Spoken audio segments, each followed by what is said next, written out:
ये सेशन देख लो। अगर इतने 2 मिनट तक अगर कोई भी तुमको बेनिफिशियल नहीं होता है तो वीडियो छोड़ के चल जाना। ओके, सबसे पहले देख लो गाइडली में मेरा रिसेंटली में SBI PO का मॉक हुआ था 1। तो उसमें क्या था कि क्वांट्स के क्वेश्चन थे, तो 10 जो क्वेश्चन थे वही ये 10 क्वेश्चन है। इसको किस तरह से अटैम्प्ट करना है वो अप्रोच है, ये थोड़ा डिफरेंट अप्रोच रहेगा। तो इसीलिए अगर तुमको 3-4 क्वेश्चन तक अगर समझ आ रहा है, बेनिफिशियल हो रहा है तो होल्ड ऑन करना। बाकी अगर नहीं समझ आ रहा है तो बेसिक जैसे रेगुलर करते थे सॉल्यूशन वैसे सॉल्यूशन करना। ओके, तो आओ पहले से शुरू करते हैं। फर्स्ट है मेरा, the speed of train R is 126 kilometre per hour and the length of bridge to the length of train, मेरा रेशियो गिवन है 5/7। The time taken by train R, pole को करने में 10 सेकेंड लगता है, ब्रिज को करने में n सेकेंड लगता है। ठीक है, लेंथ ऑफ टी मेरा दिया हुआ है 21n।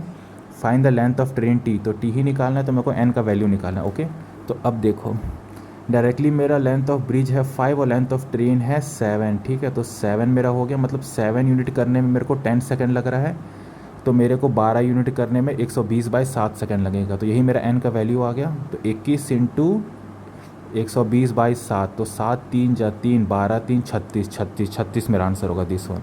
अब ये हुआ कैसे, पहला बताता हूँ। देखो ये चीज़ ट्रैप है, इस पर फंसना मत, इसका ज़रूरत ही नहीं है। बेसिक क्या करोगे, किलोमीटर पर आवर पे इसको पहले कन्वर्ट करोगे मीटर पर सेकंड में, फिर उसके बाद से यहाँ से तुम निकालोगे ब्रिज का, फिर लेंथ का, फिर इन द एंड जाके फिर तुम्हारा ये निकलेगा। तो ये बड़ा लेंथी हो जाएगा। सिंपल फॉर्मेट बताता हूँ, length of bridge by length of train है, मेरा गिवन है 5/7। ओके, अब देखो 7 यूनिट करने में 7 यूनिट, ये जो लेंथ ऑफ मेरा ट्रेन है इसको करने में कितना लग रहा है, 10 सेकेंड लग रहा है। ठीक है, पोल को क्रॉस करने में तो 12 यूनिट करने में कितना लगेंगे, 12 यूनिट करने में 120/7 लगेंगे। ठीक है, तो यही मेरा n आ गया। अब डायरेक्टली क्या कर दूंगा मैं, 21 इंटू 120/7, तो 7 3 सा 12 3 सा 36 और 10 0 का 0 360 डायरेक्टली आ गया। तो ये चीज़ करना था, ये बहुत ज़्यादा सिंपलेस्ट फॉर्म था। बाकी ये इससे भी बेसिक आंसर आ जाएगा, बट ये बहुत ज़्यादा लेंदी हो जाएगा। तो ये एक बढ़िया अप्रोच है। ओके, अब एक नेक्स्ट दिखाता हूँ, नेक्स्ट क्वेश्चन। नेक्स्ट मेरा है एज के ऊपर। 5 years ago the ratio of age of A and P is 4/5, the ratio present age of A to V is 9/13 and the present average age of P and V is 75 year. Okay, if the 20% of sum of the present age of AP is 20 years, find the ratio निकालना है किसका किसका, मुझे V का बोला है, to the age of K 5 year hence, K 5 years and in the end मुझे यही निकालने बोला। ओके, अब क्या करोगे, तुम हर एक का रेशियो लिखोगे, सारा का सारा आंसर करोगे, तो उसमें आराम से ईजिली 1 से 2 मिनट तो लग ही जाएगा। तो सबसे बेस्ट अप्रोच क्या है, बैकवर्ड करो। ठीक है, अब देखो मेरे को क्या बोला, प्रेजेंट एज ऑफ वानी, वी पूछा है। अब वी में रेशियो कहाँ है, देखो वानी कितना दिया हुआ है, यहाँ देखो वानी मेरा कितना दिया हुआ है, 13 दिया हुआ है, मतलब ये 13 का मल्टीपल ही रहेगा। ओके, अच्छे से लिख देता हूँ, 13 का मल्टीपल रहेगा। और के मेरा यहाँ पे कहीं रहेगा, तो पहले मैं ऊपर से ही वेरीफाई करता हूँ, मतलब वी जो भी आएगा, जो मेरा V/K बोल रहा है, ये जो रेशियो बोल रहा है, तो V मेरा हमेशा क्या रहेगा, 13 का मल्टीपल रहेगा। अब देखो ऑप्शन में 13 का मल्टीपल क्या है, सिर्फ एक ही ऑप्शन है जो 13 का मल्टीपल है, ये मारो निकल जाओ। कुछ इसमें माथापेची करना नहीं है, वेट नहीं करना कि पूरा सॉल्व करें, हमें चाहिए आंसर निकल गया निकलो। तो ये इसका आंसर हो गया 13:20। नेक्स्ट में मूव ऑन करते हैं। अगर हाँ इस ऑप्शन में अगर ऐसा होता कि 13 यहाँ पे कोई रेशियो था जो 26 भी होता, तब जाके हम लोग रिजॉल्व करते, लेकिन अब नहीं है, तो एक शॉट में दिखा, मारे 13:20 और निकल गए। अब आ जाओ थर्ड क्वेश्चन में। और हाँ, ये सारा का सारा क्वेश्चन गाइडली का दिया हुआ है, जो अभी रिसेंटली हुआ था उसी का ही ये 10 क्वेश्चन, कुछ एक्स्ट्रा ऐसा नहीं है कि जो मैं खुद से बना रहा हूँ, ये उसी का ही गिवन क्वेश्चन है। अब आ जाओ थर्ड पे। A started a business with 1500 and after 7 month. अच्छा ठीक है, तो सबसे पहला काम क्या करूँगा, 0 0 हटा देता हूँ, मेरा काम नहीं है, इजी पड़ेगा, तो सबसे 2 0 0 हटा देते। ठीक है, तो A started a business with 15 and after 7th month B join with 30 and at the same time A added ₹A। अच्छा ठीक है, टू हीज इनिशियल इन्वेस्ट, मतलब 7 इधर बचा 5। At the end of the year the ratio दिया हुआ है A/B का 41:30। ओके, तो 15 जो मेरा है, डायरेक्टली एक ही स्टेटमेंट में लिखता, 15 जो मेरा है वो 7 मंथ के लिए हुआ। उसके बाद क्या किया उसने, 15 प्लस ए एक्स्ट्रा इन्वेस्टमेंट किया, कितना मंथ के लिए, 5 मंथ के लिए, डिवाइडेड बाय जो मेरा 30 था बी, वो कितना के लिए किया, बाकी रिमेनिंग वाला मतलब 5। ये मेरा रेशियो गिवन है कितना, 41/30। डायरेक्टली क्या करूँगा, 30 से 30 ईजिली कट गया, 5 का 5 यहाँ से कटा, 5 3 सा यहाँ हो गया। अब देखो 7 3 21 हो गया, तो 21 और मेरा 15, 21 15 इधर 41, 41 इधर है ना मेरा, तो 41 और इधर 36 आ गया, तो 41 माइनस 36 हो गया 5, तो डायरेक्टली मेरा क्या आ गया, 5 आ गया। हमने इनिशियल पे 2 ज़ीरो हटाए थे, तो 2 ज़ीरो इधर कर दिए, हो गया 500, ख़त्म। एक लाइन का था, एक लाइन में ख़त्म कर दिए इसको। तो यही है आंसर मेरा। अब आ जाते हैं हम लोग नेक्स्ट क्वेश्चन में, that is question number 4। Fourth है मेरा, a person invested ₹X in a bank at the rate of 30%, ठीक है, किस में कर रहा है, कंपाउंडेड में कर रहा है, and the total amount receive from the bank after 2 years was further invested scheme कितना, 10 पर, ठीक है। अगला जो भी उसका पैसा जो आया था उसको वो किस में कर, सिंपल इंटरेस्ट 10%, 2538। अच्छा ठीक है, तो पहला मैं देखता हूँ, इनिशियल से स्टार्ट करता हूँ कि मानो कि एक्स वो मेरा इन्वेस्टमेंट किया कितना, 30%, ओके। 30% के लिए एनुअली किया 2 साल के, 30 मतलब 1.3 तो हो गया कितना, 169 बाई 100, तो ये मेरा आ गया क्या, अमाउंट आ गया। अब इसी को वो क्या कर रहा है, सिंपल इंटरेस्ट पे इन्वेस्ट कर रहा है एज अ प्रिंसिपल के तौर पे। तो ये पी हो गया, पी रेट हो गया 10, टाइम लगा 1 बाय 100, और मेरे को सिंपल इंटरेस्ट कितना मिल रहा है, 2535, दैट इज़ 2535। तो यही चीज़ मेरे को बोला गया सिंगल एक लाइन में। अब सिंपली क्या करूँगा, 10 से 10 कट गया। अब नीचे में एक चीज़ नोटिस करो, नीचे में 3 ज़ीरो है, ठीक है, नीचे में 3 ज़ीरो है। अब 3 ज़ीरो है, कट तो नहीं रहा है, दैट इज़ जो आंसर होगा उसमें मेरा 3 ज़ीरो होगा ही, तो सब में 3 ज़ीरो है, देखो। तो अभी के लिए ये 3 ज़ीरो हटा दिया हमने। अब मेरा आंसर जो फाइनली आएगा वो क्या आएगा, वो डायरेक्टली आएगा 2535 बाय 169। अब अगर 169 से डिवाइड होगा तो ये प्योरली पूरा का पूरा डिवाइड होगा, तभी मेरा आंसर पॉइंट में नहीं है। तो 9 का टेबल में मेरा 5 कब आ जाता है, 9 का टेबल में 5 × 5 नहीं आता है, दैट मीन्स एंड में 5 होना चाहिए। तो एंड पे 5 किसका है, देखो सिर्फ एक ही डिजिट है 15 में जो कि 5 है, तो डायरेक्टली मेरा यही आंसर हो जाएगा। मेरे को इसको पूरा काटना भी नहीं पड़ा, मैं डायरेक्टली कर दिया, तो ये सब फ़ायदा है। हाँ, अगर और एक 5 होता ऑप्शन में तब जाके मैं इसको डिवाइड करता, नहीं है, डायरेक्ट दिखा 5 दिखा, लास्ट में मार दिया, क्योंकि 9 के टेबल में 5 कब आता है, 45, 9 5 ज़ा, तो 5 टाइम्स में आता है, तो ये हो गया। अब आ जाते हैं हम लोग नेक्स्ट में।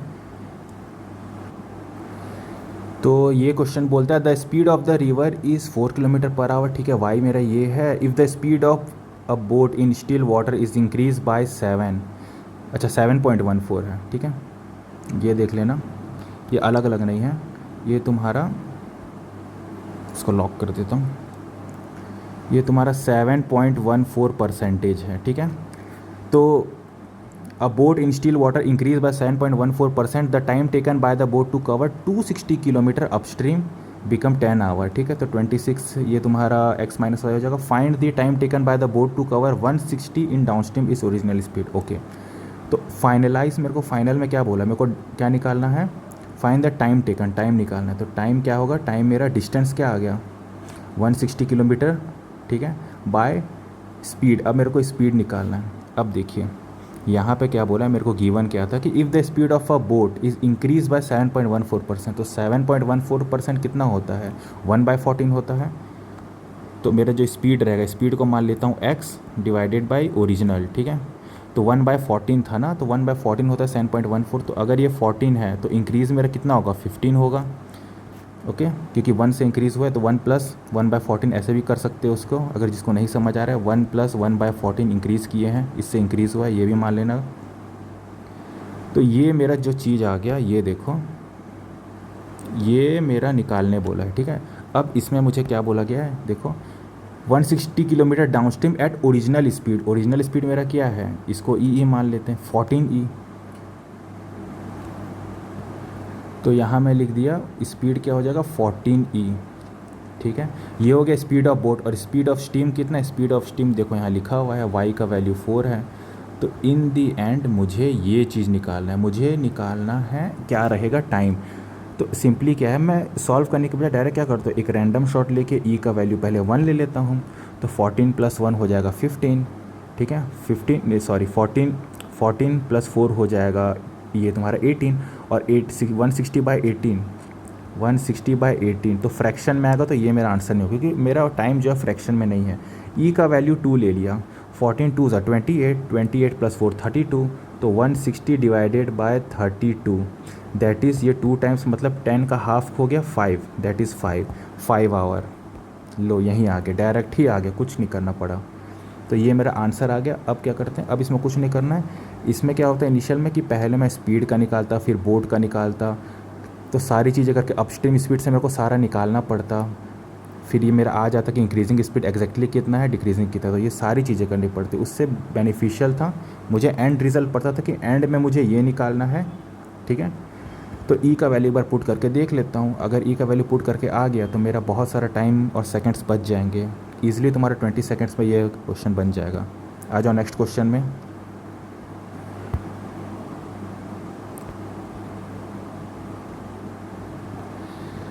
तो क्वेश्चन 6 बोलता है A spend 20% of his income on rent, 30% of the remaining income on groceries and 5% of the remaining on the fund and save the remaining in n%। ठीक है, जितना खर्चा किया है वो m है, जितना बचा हुआ है वो n है। If the ratio of the amount spend the fund to the amount is save. अच्छा ठीक है, तो ये m n का रेशियो ही दिया हुआ है, ठीक है, m और n का रेशियो ही दिया हुआ है। अब एक चीज़ बताता हूँ, तुम कितना स्पेंड करते हो और कितना सेव करते हो, वही होता है तुम्हारा टोटल। एग्ज़ाम्पल के लिए तुम्हारे पास 10 रुपीज़ है, ठीक है, 10 रुपीज़ है, तुमने क्या किया, खर्चा कर दिया, 8 रुपये खर्चा कर दिया, और तुम बोले कि तुम्हारे पास 2 रुपये सेव हो गया, और ये कितना हो गया टोटल, टोटल तुम्हारा 10 रुपये तो हो गया। तो यही चीज़ होता है, स्पेंड प्लस सेव ही तुम्हारा टोटल होता है। तो ये कॉन्सेप्ट समझ गए। अब इससे मैं बताता हूँ, मुझे क्या दिया है, m/n का रेशियो दिया गया है कितना, वन बाय दिया हुआ है 3, इसको मैं लिख देता हूँ e/3e, ये लिख देता हूँ, ठीक है। एग्जैक्ट वैल्यू नहीं पता है मुझे। अब मुझे पूछा क्या, find the value of mn, तो m इंटू n बोला है, तो मैं क्या करूँगा, e into 3e, that is equal to 3e²। तो ये चीज़ क्या है, यही तो मेरा आंसर है, यही तो मुझे निकालना है। अब इजीली मुझे पता चल रहा है कि ये 3 का मल्टीपल है, दैट मीन्स व्हाट, मेरा जो भी ऑप्शन होगा वो 3 का क्या होगा, डिविजिबल होगा। तो अब देखो ये डिविजिबल है 3 7 5, हाँ ये मेरा डिविजिबल है, ओके। 3 में 0 नहीं आता है, हटाओ, एक सेकेंड, 3 अच्छा 7 से तो कट ही रहा, हाँ ठीक है। 3 5 ज़ा 4 ज़ा 0 नहीं, ये नहीं होगा, इसमें होगा 3 3 4 ज़ा 5 5 ज़ा 15, हाँ ठीक है, 15 में ये आ रहा है मेरे पास, और ये नहीं है, ठीक है। तो मेरे पास ऑप्शंस क्या बचे, ए बचा, अब देखो ए है, मेरा बी है एंड मेरा डी है। तो ये वो ऑप्शन है जो 3 का डिविजिबल है, क्योंकि मेरा आंसर है 3e² होगा, तो दैट इज़ 3 से ये डिविजिबल होने चाहिए। तो अब मेरे पास एलिमिनेट करके मेरे पास 3 ऑप्शन बच गया। अब देखो, अब मेरे को ई का वैल्यू क्या डाल सकता हूँ, ई क्या है, किसी चीज़ का स्क्वायर ही तो है। तो देखो साइड में मैं कर देता हूँ, अच्छे समझ जाओगे। मान के चलो ले लिया मैं ई का वैल्यू 20, अब इसमें पुट करूँ 3e² है ना, तो 3e² है, तो इसको क्लोज कर देता हूँ, 3e² है, तो ई का वैल्यू अगर 20 है तो 20 का स्क्वायर क्या होगा, 400, 400 इंटू 3 कितना हो गया, 1200, तो ये कितना आ गया, 1200, सिंपल एज दैट। अब ऐसा क्यों कर रहे हैं बता रहा हूँ, देखो ई का वैल्यू क्या लिए 1200, 1200 ऑप्शन में है नहीं है, क्योंकि इसके क्लोज लाना है हम लोग को। ई का वैल्यू 21 हो गया, 21 मीन्स क्या हुआ, 21 का मेरा हो गया 484, 484 इंटू 3, तो 12 इधर हो गया, ये 5 14, ठीक है। तो ये मेरा कितना आ जाएगा, 1452 आ जाएगा, ठीक है। अब 1452 देखो कहीं है, यहाँ दिख रहा है। अब तुम एक देखो ऑप्शन नंबर डी को, ऑप्शन नंबर डी तुमको दिख रहा है, 1452 आ रहा है ए का वैल्यू 21 रखने से, बट ये 1455 है। मतलब अगर ए का वैल्यू 22 रखूँ मैं, अगर नेक्स्ट वैल्यू लूँ ए का, तो वो अप्रॉक्स 15 या 16 ही होगा, 1455 तो आएगा नहीं, दैट इज़ ये मेरा नहीं होगा आंसर। तो ये भी मेरा हो जाता है क्रॉस, ठीक है। अब मेरे पास ये 2 बचे, अब इससे और क्लोज जाना है, तो क्लोज जाना है तो अगर 21 22 रखूँ तो मे बी 15 होगा, 16 होगा, तो और क्लोज लेता हूँ, 24 ले लेता हूँ एक का गैप करके, ठीक है। 24 का स्कोर होता है 576, 576, तो 3 इंटू 576 कर दिए, यही करना है मेरे को। तो 6 3 ज़ा 8, 8 फिर 12 22 17, ठीक है। तो 17 28 ये आ गया मेरे पास, 17 28 नोप। अब आ जाते हैं ई का वैल्यू 25 पे, 25 मतलब 3 इंटू 625, 3 इंटू 625 हो गया। तो 600 इंटू 3 1800 हो गया मेरे पास, और 5 3 ज़ा 15, 150। तो ये रहेगा 187 एंड 5। ठीक है, ये डायरेक्टली आ गया। अब देखो ऑप्शन में तुमको दिख रहा है ऑप्शन नंबर ए 1875, यस, तो ये मेरा ऑप्शन में है, देखो 1875। लेकिन मेरा 2670 भी हो सकता है, इसको ही मेरे को रीचेक करना पड़ेगा। अगर ये भी मेरा आ रहा होगा ई का वैल्यू में, तब मैं पूरा रिजॉल्व करूँगा क्वेश्चन, मुझे शुरू से करना पड़ेगा। अगर नहीं आता है तो वेल एंड गुड। अब ई का वैल्यू क्लोज ले लेता हूँ, तो मान लो ई का वैल्यू मैं क्या ले लिया, 30 ले लिया। 30 तो 3 इंटू 30 का स्क्वायर कितना हो गया, 900। तो 9 1 9 3 27, 2700। अब देखो ये 2670 है, 2670 है, तो 2700 के अंदर ही है। दैट इज़ मेरे को ई का वैल्यू एक कम लूँगा 29, दैट इज़ 3। तो 29 का स्क्वायर मेरा क्या हो जाएगा, 841 हो गया। ठीक है, तो 8 3 24, 24 तो 2400 प्लस 12 मतलब 123, ये करेंगे तो मेरा आ जाएगा 2523। तो मेरा जो 2670 ऑप्शन बी है, ये दोनों का मेरा का, लेकिन आंसर तो ये आ नहीं रहा, दैट इज़ ये मेरा नहीं होगा। तो मेरा आंसर क्या हो जाएगा, 1875। ठीक है, ये समझाने में मेरे को थोड़ा सा टाइम लग गया, लेकिन अगर तुमको ये चीज़ दिख जाए, ठीक है, स्क्वायर करोगे पहला। तो अगर जैसे एग्ज़ाम अप्रोच बताता हूँ, अगर ऐसा आ गया, ठीक है, तो ई का वैल्यू डायरेक्ट 5 का डिफरेंस पे लेना है। लाइक ई पहले 20 लो, फिर 25 लो, फिर 30 लो, ये अप्रोच होता है। इतना गैप लोगे तो ईजिली निकल जाएगा कि हाँ ये रेंज पे आ रहा है कि नहीं आ रहा है। ये एक एक करके मैं इसीलिए गैप करके बताया ताकि ईजिली समझ आ जाए तुम लोग को, समझ गए। तो ऐसे भी आंसर निकल सकता है अगर ये समझ में नहीं आ रहा हो तो। बाकी फॉरवर्ड मेथड या नॉर्मल मेथड है उससे निकालना चाहते तो वो भी सही है। अब आ जाते हैं हम लोग नेक्स्ट क्वेश्चन में। 7th बोल रहा है A and B work alternatively for a total of 4 days. Alternate कर रहा है मतलब 2 दिन के लिए करेगा, okay. And the remaining work was completed by C in 8 days. The time taken by A B to complete the whole work alone is 1:5। ठीक है, ए बी का मेरे पास रेशियो दिया हुआ है टाइम का। If C alone can complete the whole work in 20 days, C का 20 days होता है, by B complete the whole, B कब करेगा। ठीक है, तो अब पहला चीज़ मैं देख लेता हूँ, रेशियो लिख लेता हूँ। मेरे को दिया है ए बाय बी, मेरे को कितना दिया हुआ है टाइम का, ई है 1 है, 1/5 है, तो ई बाय 5 ही मान लेते क्योंकि एग्जैक्ट नहीं पता है, ओके। अब मुझे बस वर्क डिफाइन करना है, तो वर्क मान लेता हूँ मैं 20 क्योंकि कटेगा ईजिली। वर्क मान लिया 20। अब देखो ये तो मेरा टाइम है, तो वर्क बाय टाइम होता है, तो ये मेरा कितना आ जाएगा, कितना काम कर रहा है पर डे के हिसाब से 20/E काम कर रहा है, और ये पर डे के हिसाब से मेरा तो 5/4, तो ये तुम्हारा डायरेक्टली आ जाएगा 4/E कट के। ये मेरा पर डे का काम है, ओके। अब मेरे से ये बोला गया है कि द टाइम टेकन बाय, अब देखो ये जो पहला स्टेटमेंट दिया था, A B work alternatively for a total of 4 days, तो ए बी साथ में काम करे, तो 20 + 4 कितना हो गया, 24।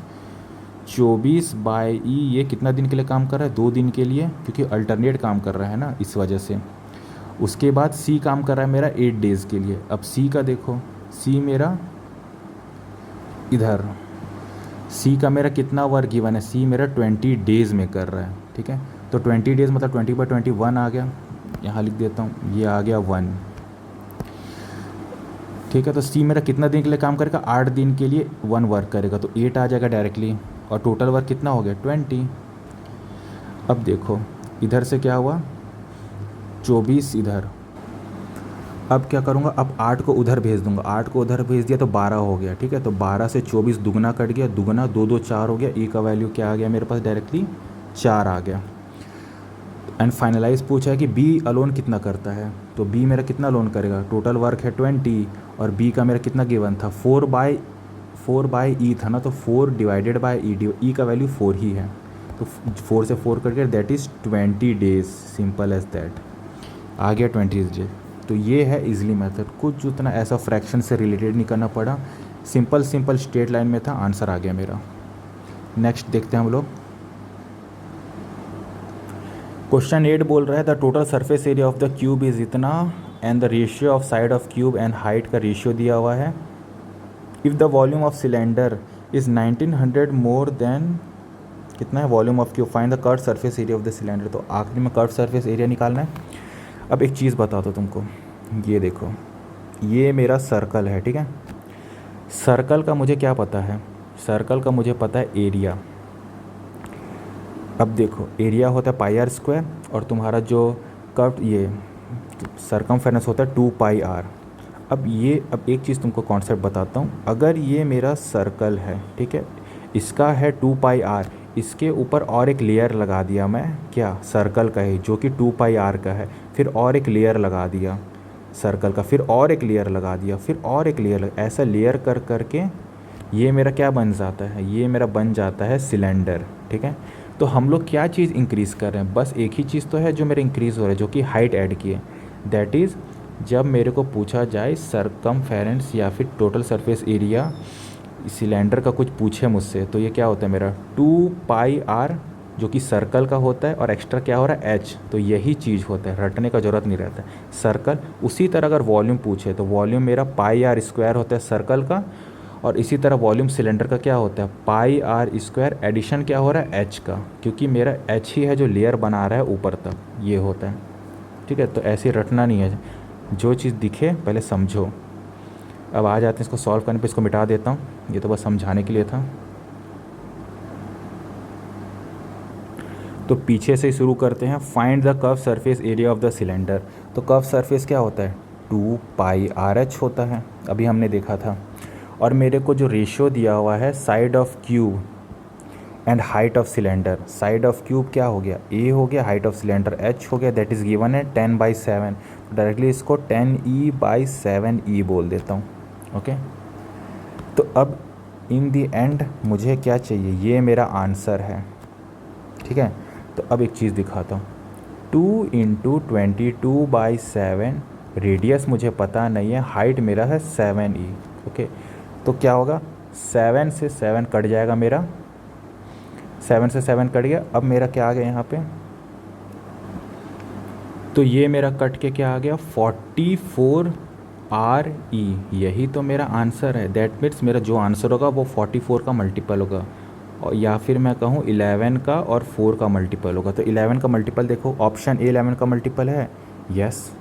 ऑप्शन बी है 11 1 4 4, ये है 11 9 और 11 6, ये भी है 11 का मल्टीपल, ये तो 11 का मल्टीपल। दैट इज़ सारा का सारा मेरा 11 का मल्टीपल है। तो मुझे सॉल्व करना पड़ेगा क्वेश्चन। अगर नहीं रहता, अगर कोई एक सिंगल ऑप्शन रहता तो मैं सॉल्व नहीं करता। ठीक है, तो अब मैं सॉल्व करता हूँ, इसको अभी हटा देता हूँ। अब देखो लाइन से चलते हैं। Total surface area of cube मेरे को गिवन है कितना 2400। तो टोटल सरफेस एरिया क्यूब का क्या होता है 6a² = 2400। तो 6 4 ज़ा मतलब 400, तो a² 400 आ गया, तो a का वैल्यू क्या आ गया 20 आ गया, 20। अब देखो दैट इज़ e का वैल्यू 2 हो जाएगा, 2 हो जाएगा। तो ये मेरा आ गया कितना 20 और ये हो गया 14। तो मेरा हाइट निकल गया और एरिया ये साइड ऑफ क्यूब निकल गया। दैट इज़ दो थिंग्स निकल गए। तो मेरे जो फाइनलाइज आंसर है उस पर मेरे को क्या चाहिए, मेरे पास हाइट निकल गया, बस मुझे अब रेडियस निकालना। और रेडियस कहाँ से निकलेगा, यहाँ से। If the volume of cylinder करके इतना मोर है वॉल्यूम ऑफ क्यूब से, इससे मेरा निकल जाएगा रेडियस। तो आओ निकालते हैं। पहला क्या है volume of cylinder, volume of cylinder मेरा क्या हो गया πr²h, πr²h, ये मेरा इक्वल है कितना 1900 मोर है, 1900 मोर है किससे, वॉल्यूम ऑफ क्यूब से। वॉल्यूम ऑफ क्यूब क्या होता है ए क्यूब होता है, तो वॉल्यूम ऑफ क्यूब मेरा 20 दिया, तो 20 का क्यूब कितना हो गया 8000। तो ये आ गया मेरा। इसको मैं सिंप्लीफाई कर देता हूँ, 22/7 × r² × 14, दैट इज़ 89900। अब इसको डायरेक्टली काट देता हूँ, ये 2 से कट जाएगा, ये 9 से कट जाएगा, ठीक है, ये 7 है तो ये 2 से कट जाएगा, तो ये 4 हो गया, 4 मेरा कट गया इससे 25 से, तो 25 9 जा 225, 225 किसका स्क्वायर है 15 का है। तो r का वैल्यू क्या आ गया 15। तो यहाँ से मेरा r का वैल्यू आ गया। अब डायरेक्टली मैं वही जो फॉर्मूला था शुरू में वही वाला मैं डाल देता हूँ, दैट इज़ 2 पाई हो गया 22/7, रेडियस मेरा आ गया 15 और हाइट आ गया मेरा 14, यही है। अब इसी को ही मैं सिंप्लीफाई करके आंसर ले आता हूँ। अब देखो 7 2 ज़ा हो गया, तो 15 2 ज़ा 30 × 44। अब एक चीज़ दिखाता हूँ, 30 × 44 ये चीज़ करना है, तो क्या हो गया 132 हो जाएगा, 132 और ये 0, ठीक है। जैसे इसको सॉल्व करने के लिए उतना माथा पैचे है नहीं, माइंड पे ही कर सकते हो। पहले 44 तुम्हारा 43 ज़ा, फिर 4 3 ज़ा, ऐसे करके भी तुम इसको ऐड कर सकते हो। तो आ गया 13 20। तो दिस इज़ माई आंसर। तो ये निकल गया।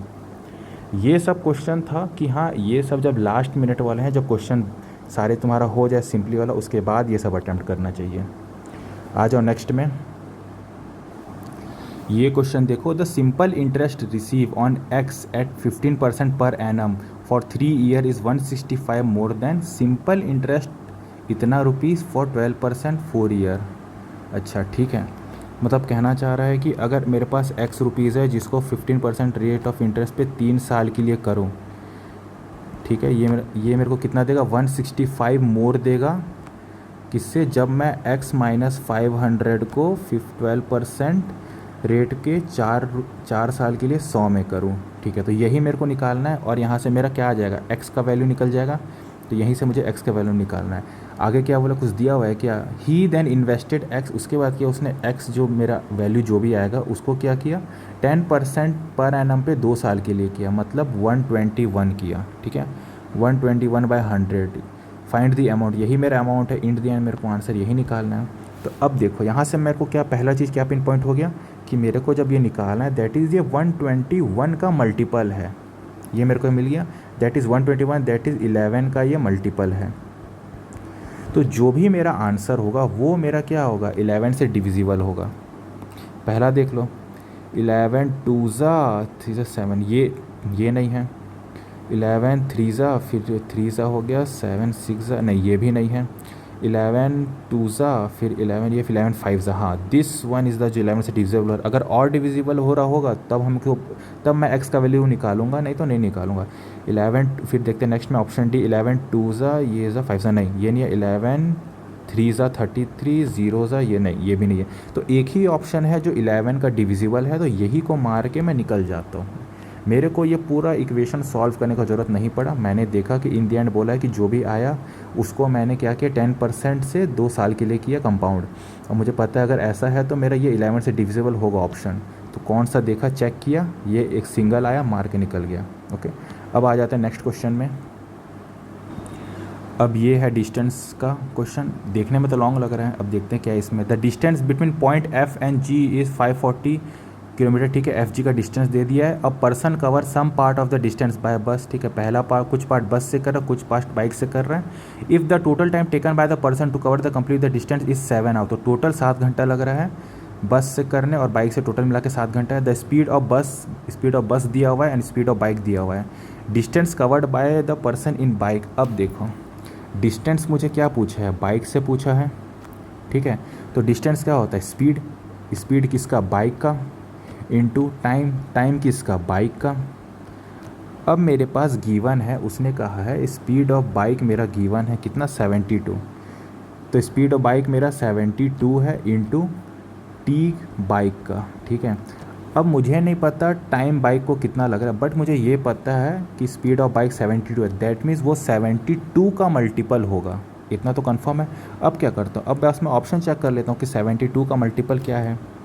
तो 72 का मल्टीपल यहाँ से देखता हूँ।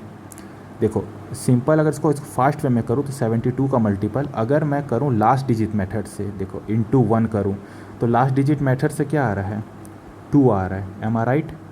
तो 2 आ रहा है, तो 2 किस में आ रहा है, ऑप्शन नंबर 1 पे। देखो 72 इंटू, लेकिन ये 72 का टेबल में 252 आ रहा है, नहीं आ रहा है, क्योंकि ये तो 1 में बस आता है 2। ओके, दैट इज़ ये ऑप्शन मेरा नहीं होगा।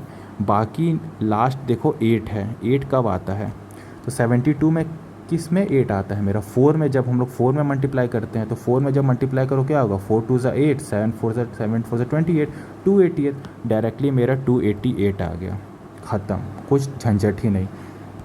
मुश्किल से मुश्किल 10 सेकंड लगे, उससे ज़्यादा का ये क्वेश्चन है नहीं, ठीक है। दिखने में बड़ा कॉम्प्लिकेटेड है बट इसमें उतना कुछ था नहीं।